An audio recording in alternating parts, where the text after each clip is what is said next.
মঙলবাৰে ৰাজ্যত তৃতীয়বাৰলৈ শপত ল'ব বিজেপি চৰকাৰে।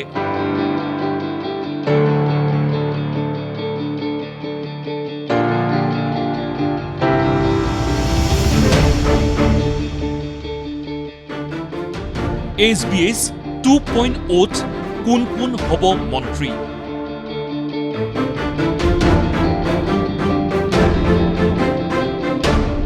কি ফৰ্মুলাত গঠন হ'ব এইবাৰৰ মন্ত্ৰীসভা?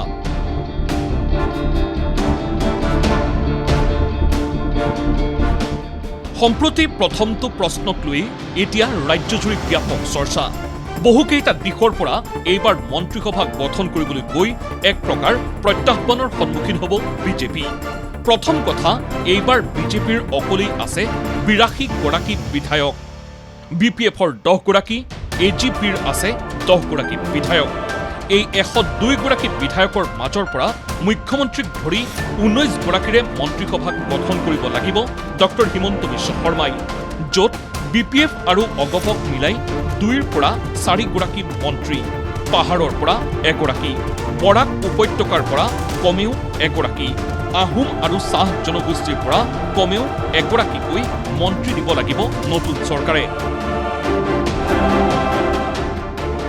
ইয়াৰ উপৰি মিচিং, কোচ ৰাজবংশী, চুতীয়া, কলিতা আদি জনগোষ্ঠীসমূহৰ পৰাও নিযুক্তি দিব লাগিব মন্ত্ৰী। জনগোষ্ঠীয় হিচাপ নিকাচৰ উপৰিও অভিজ্ঞ মানুহো লাগিব মুখ্যমন্ত্ৰীক।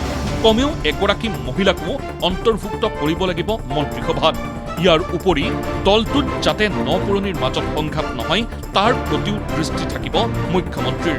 পূৰ্বৰ মন্ত্ৰীসভাত পাৰদৰ্শিতা দেখুওৱা মন্ত্ৰীক পুনৰ দেখা যাব এই মন্ত্ৰীসভাত। কাৰণ চৰকাৰখন অতি গতিশীল কৰি ৰাখিবৰ বাবে মুখ্যমন্ত্ৰীক লাগিব গতিশীল মন্ত্ৰী। এই সকলোবোৰৰ মাজতে বিজেপিৰ দৰে দল এটাত নিশ্চিতভাৱে থাকিব ৰাষ্ট্ৰীয় স্বয়ংসেৱক সংঘৰ পচন্দ অপচন্দৰ কথাও। দলীয় কাৰ্যকৰ্তাৰ স্পৃহা কমাব পৰা সিদ্ধান্তৰ পৰা এক প্ৰকাৰ আঁতৰি থাকিয়ে দল আৰু চৰকাৰৰ সমন্বয় ৰক্ষা কৰি 2031ৰ নিৰ্বাচনৰ লক্ষ্যৰে গঠন হ'ব SBH 2.0। 12 তাৰিখে ৰাতিপুৱা 11 বজাত অসমৰ নতুন মন্ত্ৰীসভাই শপত গ্ৰহণ কৰিব।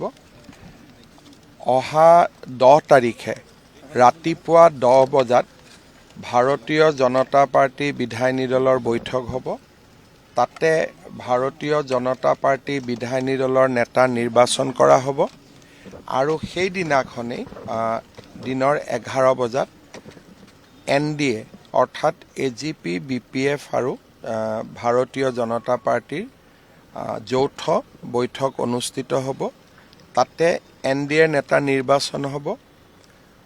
12 বজাত অসমৰ ৰাজ্যপালক সাক্ষাৎ কৰি চৰকাৰ গঠনৰ অনুমতি দিবলৈ অনুৰোধ জনোৱা হ'ব আৰু ৰাজ্যপাল মহোদয়ে অনুমোদন দিয়াৰ লগে লগে চৰকাৰ গঠনৰ প্ৰক্ৰিয়াও আৰম্ভ হ'ব আৰু 12 তাৰিখে 11 বজাত প্ৰধানমন্ত্ৰী নৰেন্দ্ৰ মোদী ডাঙৰীয়াৰ উপস্থিতিত শপত গ্ৰহণ অনুষ্ঠান অনুষ্ঠিত হ'ব। Bureau report ND24।